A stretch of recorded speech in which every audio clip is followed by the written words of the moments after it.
दोस्तों, पिछले कुछ दशक से इंफॉर्मेशन टेक्नोलॉजी का जमाना चल रहा है और आज के जमाने को यदि इंटरनेट युग कहा जाए तो गलत नहीं होगा, या सोशल मीडिया युग कहा जाए तो गलत नहीं होगा। लेकिन आने वाला दशक स्पेस युग का दशक होने वाला है, जहां पर हम इंसान मून पर वापस लैंड करेंगे, वहां पर ह्यूमन कॉलोनी बसाएंगे, मंगल ग्रह पर पहली बार कदम रखेंगे, टाइटन पर एक उड़ता हुआ रोटरक्राफ्ट भेजेंगे, शनि और जुपिटर ग्रह के आइसी मून्स पर ऑर्बिटर मिशंस भेजेंगे, एस्ट्रॉइड का करीबी से अध्ययन करेंगे और साथ ही अब तक का सबसे पावरफुल जेम्स वेब टेलीस्कोप को स्पेस में स्थापित करेंगे।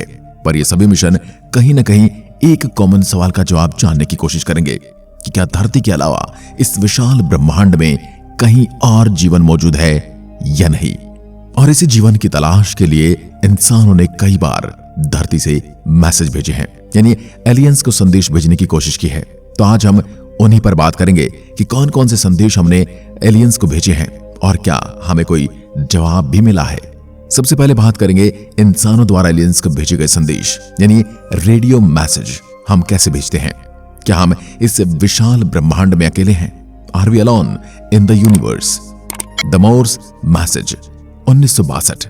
उसके बाद बात करेंगे भेजे गए मैसेज की, जैसे द मोर्स मैसेज जो कि 1965 में भेजा गया था, पायनियर मिशन 1972 में, वॉयेजर मिशन 1977 में, एरिसीबो मैसेज 1974 में, कॉस्मिक कॉल 1999 से 2004 के बीच, टीनेज मैसेज 2001 में, across the universe 2008, Bob reply 2012, lawn signal 2013।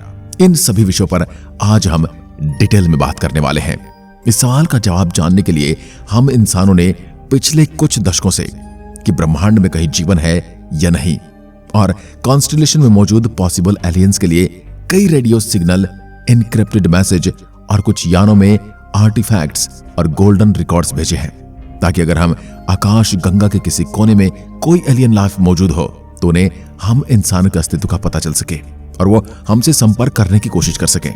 पर यहां पर एक सवाल यह है कि आखिर इन ट्रांसमिशन के जरिए हमने एलियंस को क्या मैसेज और कोड्स भेजे हैं, और आखिर इन मैसेज को किसी एलियन प्लेनेट तक पहुंचने में कितने सालों का समय लगता है। सबसे पहले सवाल आता है, क्या इस विशाल ब्रह्मांड में हम अकेले हैं? Are we alone in the universe? दोस्तों, आज हम इंसानों के सामने सबसे बड़ा सवाल यही है, क्या हम विशाल ब्रह्मांड में अकेले हैं या हमारी धरती से परे भी कहीं किसी ग्रह पर जीवन मौजूद है? और अगर धरती से परे हमारे ब्रह्मांड में कहीं जीवन मौजूद है तो वह हमारी धरती पर मौजूद जीवन से कितना अलग है? क्या वह हम इंसानों की तरह ही कोई इंटेलिजेंट लाइफ मौजूद है, या हमसे भी ज्यादा एडवांस, या फिर कोई ऐसी जाति या ऐसी जनजाति या ऐसे जीव जो हमसे बिल्कुल भी ज्यादा एडवांस नहीं है?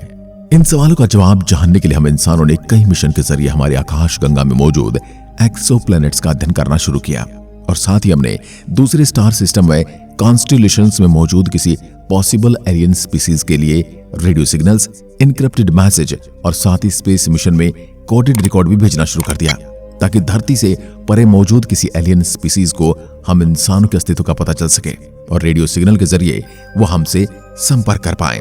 रेडियो वेव्स एक तरह का इलेक्ट्रोमैग्नेटिक रेडिएशन होता है, जिसकी वजह से ये स्पेस में लाइट की स्पीड से ट्रेवल करते हैं, जो कि ट्रांसमिशन का फास्टेस्ट स्पीड है। अब जानते हैं कि हमने कब कब मैसेज भेजे हैं। Number 1, the Morse message. हमारी धरती और हमारे इंसानों के अस्तित्व को दूर ब्रह्मांड तक पहुंचाने की कोशिशें 1962 से ही शुरू हो गई थी, जब सोवियत यूनियन के वैज्ञानिकों ने पहली बार अपने रेडियो ट्रांसमीटर को वीनस ग्रह की ओर पॉइंट करके स्पेस में अब तक का पहला रेडियो सिग्नल भेजा। यह 3 वर्ड्स मिर, लेनिन और SSSR का एक मैसेज था, जिसे मॉर्स कोड में इनकोड किया गया था। यह मुख्य तौर पर USSR द्वारा तैयार किया गया एक ब्रांड न्यू प्लैनेटरी रडार का टेस्ट रन था, जो कि रेडियो वेव्स के जरिए हमारे सौरमंडल में मौजूद ग्रहों और ऑब्जेक्ट्स का अध्ययन करने में सक्षम था। यह हमारे मानव इतिहास में किसी एक्स्ट्रा टेरेस्ट्रियल स्पीसीज के लिए भेजा गया पहला मैसेज था। अपने डायरेक्शन में यह मैसेज हमारी धरती से करीब 20 लाइट ईयर दूर लीबिया कॉन्स्टेलेशन में मौजूद ग्लीज 581 प्लैनेटरी सिस्टम से होकर गुजरा था। Number 2, Pioneer mission 1972। हम एक्स्ट्रा टेरेस्ट्रियल लाइफ से संपर्क करने के लिए केवल रेडियो मैसेज तक ही सीमित नहीं रहे, बल्कि हमने इंटरस्टेलर मिशन के जरिए कुछ ऐसे स्पेसक्राफ्ट भी लॉन्च किए जिसमें विशेष आर्टिफैक्ट भी मौजूद थे। इन आर्टिफैक्ट्स में हमारे स्टार सिस्टम, धरती पर मौजूद जीवन और हम इंसानों से जुड़ी कई महत्वपूर्ण जानकारियां मौजूद थी, ताकि अगर भविष्य में इन स्पेसक्राफ्ट का सामना किसी एक्स्ट्रा टेरेस्ट्रियल स्पीसीज से हो तो हमारे अस्तित्व को इस विशाल ब्रह्मांड में हमारे लोकेशन को जान सके।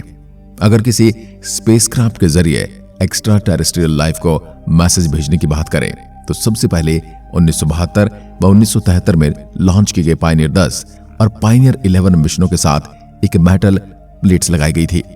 इन प्लेट का आइडिया महान अमेरिका एस्ट्रोनॉमर कार्ल सेगन ने दिया था, जिनका मानना था कि अगर भविष्य में अगर किसी एलियन सभ्यता का सामना इस स्पेसक्राफ्ट से होता है तो वो इसके प्लेस ऑफ ओरिजिन के बारे में जान सके और हम इंसानों से संपर्क कर सके। इस मेटल प्लेट में मैन और वुमन की न्यूड फिगर और साथ ही स्पेस में हमारे सोलर सिस्टम की पोजीशन मौजूद थी।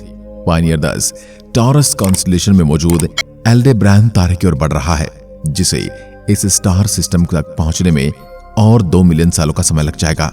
वहीं पायनियर 11 एक्विला और सैजिटेरियस कॉन्स्टेलेशन की ओर बढ़ रहा है।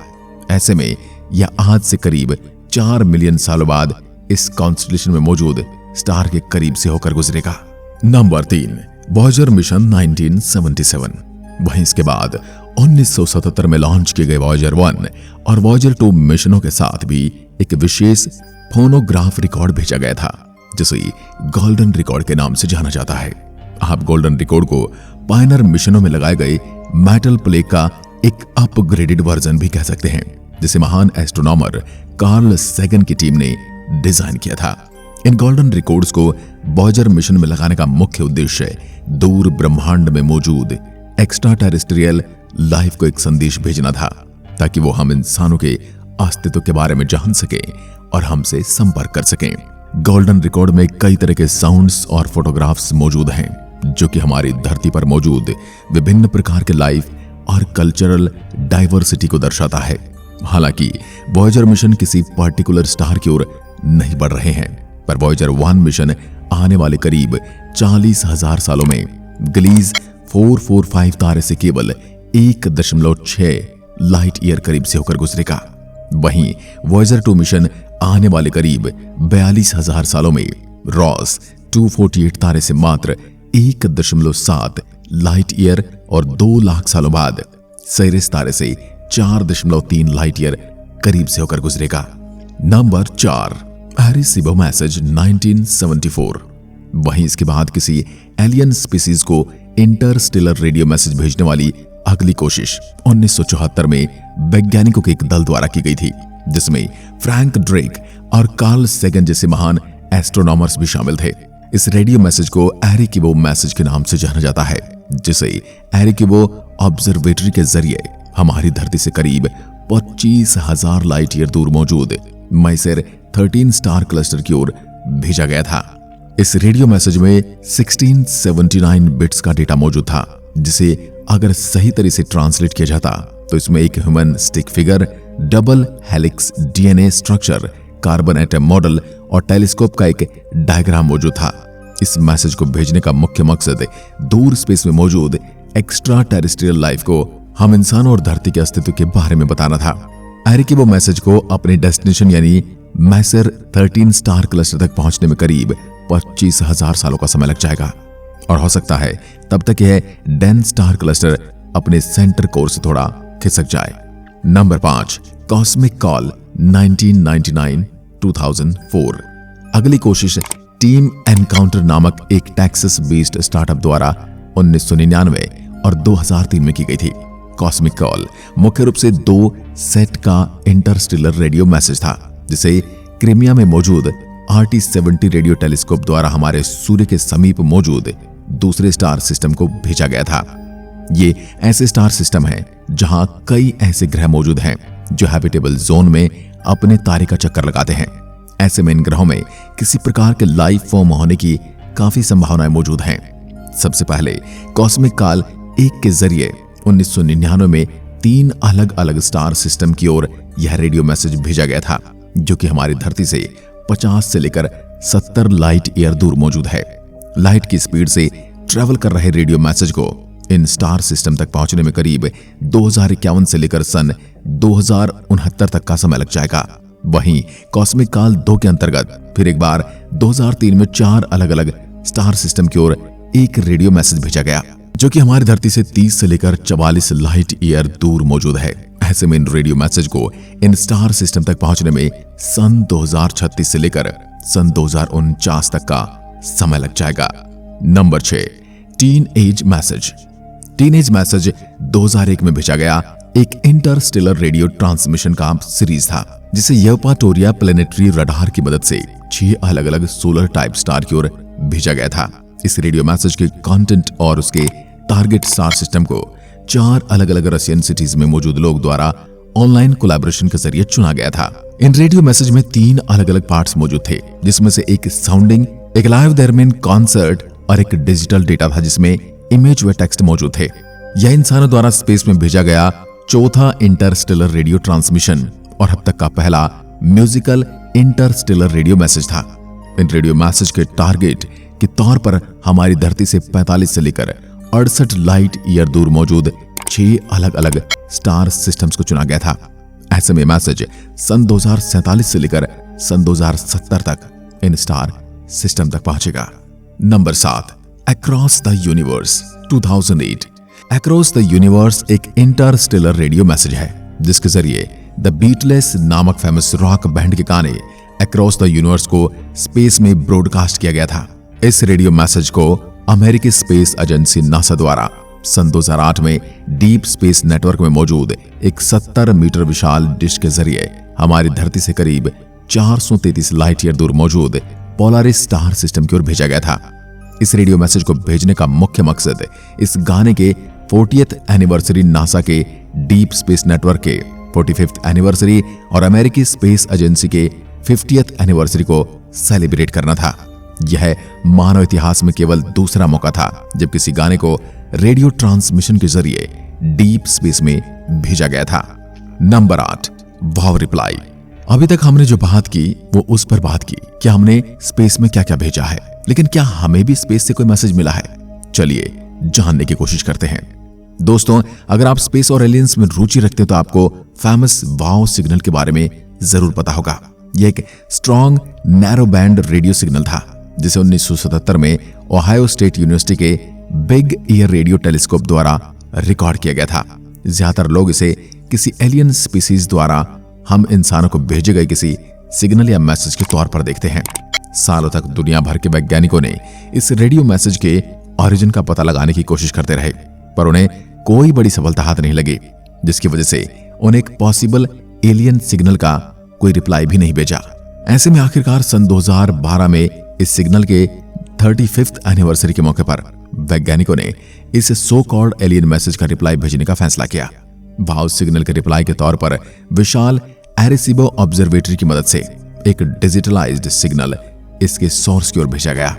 इस डिजिटल मैसेज में नेशनल ज्योग्राफिक चैनल के चेजिंग यूएफओ सीरीज के अंतर्गत यूजर्स द्वारा भेजे गए 10,000 ट्वीट्स और कुछ सेलिब्रिटीज के वीडियो मैसेज मौजूद थे। इसे किसी संभावित एक्स्ट्रा टेरेस्ट्रियल स्पीसीज के साथ पहले रियल कॉन्वर्सेशन के तौर पर देखा जाता है। Number 9, launch signal 2013। Launch signal एक क्राउड फंडेड प्रोजेक्ट था जिसकी स्थापना साइंटिस्ट, बिजनेसमैन और एंटरप्रेन्योर्स के एक समूह द्वारा 2013 में की गई थी। इस यूनिक प्रोजेक्ट के अंतर्गत दुनिया भर में मौजूद लोग अपने मैसेज हमारी धरती के नजदीक मौजूद स्टार सिस्टम तक भेज सकते थे। यह किसी प्रकार के एक्स्ट्रा टेरेस्ट्रियल लाइफ को खोजने की दिशा में पहला क्राउड फंडेड प्रोजेक्ट था, जिसके जरिए लगातार इंटरस्टेलर रेडियो मैसेज अलग अलग स्टार सिस्टम तक भेजे जाते।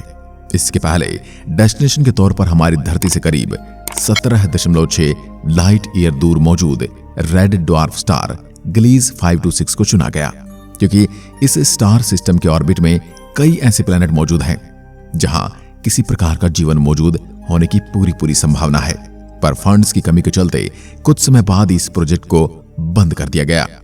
केवल हमारी आकाश गंगा मिल्की वे में ही करोड़ों की संख्या में तारे और उनका चक्कर लगा रहे अरबों ग्रह मौजूद हैं। ऐसे में काफी संभावना कि इनमें से कोई ग्रह पर हमारी धरती की तरह ही जीवन पनप रहा होगा, जीवन चल रहा होगा, जिनमें से कुछ ग्रह पर हम इंसानों की तरह ही लोग भी मौजूद होंगे। ऐसे में देखना ये काफी रोचक होगा कि आने वाले भविष्य में कोई एलियन सभ्यता हम इंसानों से संपर्क करने की कोशिश करती है या हम इंसान किसी एलियन सभ्यता के संपर्क में आने में सफल हो जाते हैं। इसके बारे में आपका क्या कहना है? क्या हम किसी एलियन सभ्यता तक पहुंचने में सफल होंगे या नहीं?